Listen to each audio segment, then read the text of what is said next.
Bonjour mes amis investisseurs, aujourd'hui je vais vous présenter un produit financier qui s'appelle ETF émergent. Vous savez qu'il est possible d'investir sur plusieurs pays du monde avec un seul actif. Je vais vous présenter un actif que vous pouvez utiliser pour investir en Chine, en Taïwan, au Brésil, au Mexique, en Russie, même en Afrique du Sud. Sur des autres vidéos, j'ai déjà expliqué ce que c'est un ETF, mais je vais faire bref ici. ETF, c'est un panier d'actions. Imaginez qu'on a les 40 plus grosses entreprises françaises dans les CAC 40 et cet ensemble d'entreprises suit une moyenne, ce qu'on appelle l'indice CAC 40. Imaginez-vous que vous pouvez acheter un panier d'actions avec les 40 entreprises dedans déjà. Donc avec un seul actif, vous pouvez déjà diversifier votre investissement. Dans ces cas que je vais expliquer aujourd'hui, avec un ETF émergent, vous avez 1200 entreprises dedans, un seul actif. En plus, ces entreprises sont divisées en plusieurs secteurs d'activité ainsi que différentes positions géographiques. Jusqu'à la fin de cette vidéo, je vais vous montrer la rentabilité historique de 1990 jusqu'à 2020, de 2000 jusqu'à 2020 et de 2010 jusqu'à 2020. Je vais vous présenter aussi la répartition sectorielle, je vais parler des principales entreprises qui sont dans cet actif et aussi je vais parler des principaux pays qui constituent cet ETF. À la fin, je vais parler des avantages et des inconvénients d'avoir l'ETF émergent. Je vais déjà vous demander de liker la vidéo, de s'abonner sur la chaîne. Ça va vous prendre seulement une seconde et pour moi, ça va faire beaucoup de différence. Donc, on attaque les sujets. D'abord, on va commencer avec la répartition géographique de cet ETF. Cet ETF, il est surpondéré sur l'Asie. Quand même, on a la Russie, l'Afrique du Sud, le Mexique, le Brésil, mais la Chine et Taïwan, ils pèsent environ 50% de cet ETF. Avec ces premiers graphiques, on peut voir en ordre de grandeur de chaque pays dans l'ETF. Comme vous pouvez voir, si on prend la Chine, Taïwan, Corée, l'Inde et le Brésil, on a déjà 80% du poids de notre ETF. Donc en termes de pourcentage, vous pouvez regarder ce deuxième graphique où je vous montre que 40% c'est la Chine, les poids de Taïwan c'est 12,44%, on a la Corée du Sud avec 11%, l'Inde avec 7,58%, le Brésil avec 5,14%. Ensuite, on a l'Afrique du Sud, la Russie, l'Arabie Saoudite, la Thaïlande, la Malaisie, le Mexique et l'Indonésie. Ce ne sont pas la totalité des pays qui sont dans cet ETF, mais ils forment déjà 95% des pays.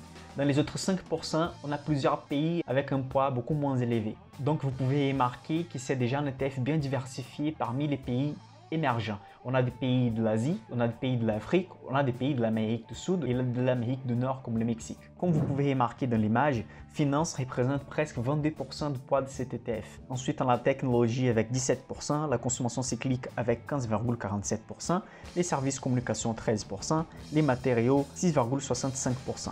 Si on somme déjà les 5 premières positions, on a environ 75% du poids de l'ETF. Donc c'est un ETF bien diversifié en termes de secteurs d'activité, car on a ici tous les secteurs représentés. Par contre, on a les finances et technologies avec un poids plus important par rapport aux autres secteurs de l'économie. Maintenant, je vais parler des principales lignes qu'on a dans l'ETF. Bien sûr qu'on a entre 1100 et 1200 entreprises dedans cette panier d'actions. Par contre, 10 entreprises pèsent environ 30% de toute cette ETF. Et les autres 70% de l'ETF et avec tout le reste des autres entreprises. L'entreprise qui a le plus de poids dans cet ETF émergent, tout le monde connaît, c'est les concurrents entre guillemets d'Amazon, sauf qu'il fait beaucoup plus de recettes et bénéfices. Alibaba a été créé en 1999 par Jack Ma, une des personnes plus riches du monde. Les chiffres d'affaires d'Alibaba, c'est d'environ 400 milliards de dollars en 2019. La deuxième place dans cet ETF, c'est l'entreprise qui s'appelle Tencent. Elle pèse 5,95% de cet ETF. Elle travaille avec des services en ligne et elle possède un des sites plus visités de toute la Chine, avec environ 100 millions de visites par jour. En troisième place, on a Taiwan Semiconductor, une entreprise qui vient de Taïwan et qui fait toutes les puces électroniques pour Nvidia et AMD. Si vous utilisez un PC, c'est très probablement que vous avez des produits qui viennent de cette entreprise. Taiwan Semiconductor pèse 4,60% de cet ETF. En quatrième place, on a l'entreprise sud-coréenne Samsung. Tout le monde connaît Samsung, c'est les concurrents principaux contre Huawei et Apple. Les trois ensemble ils pèsent 60% de marché. À chaque trimestre, une entreprise dépasse l'autre sur les market share. Comme vous pouvez regarder cette image, Samsung est une des plus grosses entreprises de la Corée du Sud. Elle a un poids de 4% sur cet ETF. En cinquième place, on a China Construct Bank. C'est une banque qui pèse dans cet ETF 1,65%. En sixième place, on a Naspers, qui est une entreprise de l'Afrique du Sud. C'est une entreprise spécialisée sur l'électronique et la presse média. En septième place, on a l'entreprise qui s'appelle Ping Insurance. C'est une entreprise d'assurance chinoise. En huitième place, on a China Mobile, qui est l'entreprise de télécommunications plus puissante du monde. Pour donner un ordre de grandeur, ils ont 755 millions de clients, donc environ 10 fois la taille de la France juste en termes de clientèle. En 9e place, on a la Banque de l'Industrie et du Commerce de la Chine. Et en 10e place, Reliance Industrie. Reliance Industrie, c'est une industrie qui vient de l'Afrique du Sud et son domaine d'activité, c'est la pétrochimie. Donc, si on somme les poids des 10 premières entreprises dans cet ETF, on a environ 30% de poids de portefeuille. Maintenant, je vais vous montrer la rentabilité de l'ETF émergent depuis les années 90. Si on regarde la rentabilité entre les années 90 et 2020, on a une rentabilité annualisée de 8,61%. N'oubliez pas qu'une rentabilité annualisée de 7% est responsable pour doubler votre argent après 10 ans d'investissement. Donc ça veut dire qu'avec 8,61%, on est sûr de faire plus que les doubles à chaque 10 ans d'investissement. Cet ETF, elle a eu 3 grosses chutes depuis les années 90. On a eu une grosse chute en 1998, en 2001 et en 2008. Cette chute était d'environ des 50% qu'on pouvait regarder dans cette image. Si on regarde la rentabilité entre l'année 2000 et 2020, donc 20 ans d'horizon d'investissement, la rentabilité était de 4,75% par an. Rentabilité en intérêt composé. Aussi, la chute de 50% persiste dans l'année 2001 et dans l'année 2008. Entre 2010 et 2020, les 10 dernières années, on a une rentabilité de 4,10%. On a une chute de 26% en 2016. Une chose qu'on peut remarquer, c'est qu'entre 90 et 2020, on avait une rentabilité de 8,61%. Entre 2010 et 2020, on a une rentabilité de 4,10%. Les dernières décennies, les marchés émergents, il n'a pas performé si bien comme les années 90 et les années 2000. Comme vous pouvez remarquer d'après mon accent, je viens d'un pays émergent. Le pays qui a eu la plus grosse rentabilité dans la bourse dans le monde depuis les années 90. Si vous êtes intéressé à savoir comment investir dans le Brésil ou dans n'importe quel autre pays émergent, laissez un commentaire ci-dessous la vidéo que je vais créer une vidéo spécialisée pour chaque pays émergent. Bien sûr, je vais commencer avec le Brésil. Donc maintenant, je vais parler des avantages d'investir sur un ETF émergent. Le premier avantage, c'est la diversification. Vous allez investir sur plusieurs pays, sur plusieurs devises différentes, avec un seul panier d'actions. Un deuxième avantage, c'est le potentiel de croissance. On a un potentiel de croissance très élevé avec la Chine, avec Taïwan et les pays comme le Brésil, le Mexique et la Russie. Donc ce n'est pas négligeable d'avoir ce type d'ETF dans un portefeuille à long terme. Un troisième avantage, c'est la décorrélation avec les marchés européens. Imaginez que vous avez un portefeuille investi seulement sur les marchés européens et qu'une crise s'installe sur les marchés européens, pas dans les autres pays du monde. Bien sûr que les entreprises françaises, les entreprises allemandes, etc., elles ne vont pas performer si bien comme les entreprises des autres pays.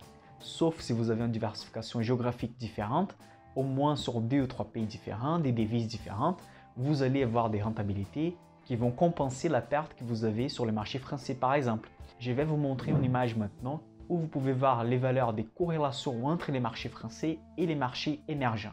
Vous pouvez voir que sur plusieurs années, les marchés étaient décorrélationnés. Quand le marché était en train de couler, l'autre marché ou il était stable ou il était en train de monter. Donc ça fait la volatilité du portefeuille se réduire à long terme, ainsi que ça peut augmenter la rentabilité du portefeuille. Donc quand un marché ne fait pas bien, l'autre va compenser. Donc je vais résumer les 3 bénéfices d'avoir un ETF émergent dans les portefeuilles.